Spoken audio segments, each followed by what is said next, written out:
সুন্দরবনে কাঁকড়া ধরতে গিয়ে বাঘের আক্রমণে মৃত্যু হলো এক মৎস্যজীবীর। মৃত মৎস্যজীবীর নাম শম্ভু সর্দার, বয়স ৩২ বছর।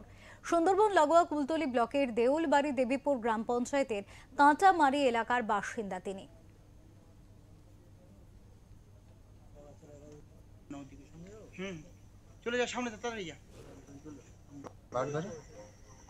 আর ওই দোন তুলে আসছিলাম, প্রথমে একটানা ফেলেন, তারপর ফেলে গিয়ে দোন তুলে আসছিলাম, ওই খাওয়া মেরে নিয়ে গাঙে পড়ে গেছি, নিয়ে আর তারপরে কামড় মেরেছি। কামড় মারার পর সঙ্গে সঙ্গে হাঁকাই করে বাড়ি মারার পর ছেড়ে দিয়ে পালাতে আনতে আনতে ও মারা গেল। আনতে জলে ওই ছিল মাত্র মারাই গেল।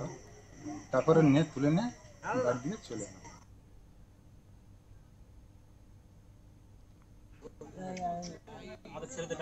আমার বাড়িতে আমার ছেলে জঙ্গলে গিয়েছিল, তিনজন আমার ছেলে বাঘে ধরেছে।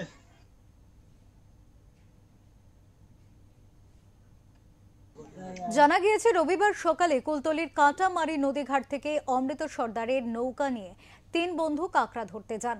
কাঁকড়া ধরার সময় হঠাৎই বাঘ ঝাঁপিয়ে পড়ে শম্ভু সর্দারের গায়ের ওপর। তার ২ সঙ্গী বাঘের সাথে লড়াই করেও তাকে বাঁচাতে পারেনি। ক্ষতবিক্ষত অবস্থায় শম্ভুকে নিয়ে আসা হয় জয়নগর গ্রামীণ হাসপাতালে নিয়ে আসার পর চিকিৎসকেরা তাকে মৃত বলে ঘোষণা করে। তদন্তের জন্য দেহটি মর্গে পাঠিয়েছে কুলতলি থানার পুলিশ। শোকের ছায়া এলাকা জুড়ে।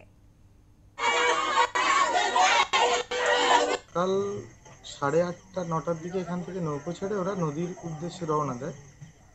জঙ্গলে ওখানে গিয়েছে টাইগার ফরেস্টে চামটায়, ওরা কাঁকড়া ধরছিল।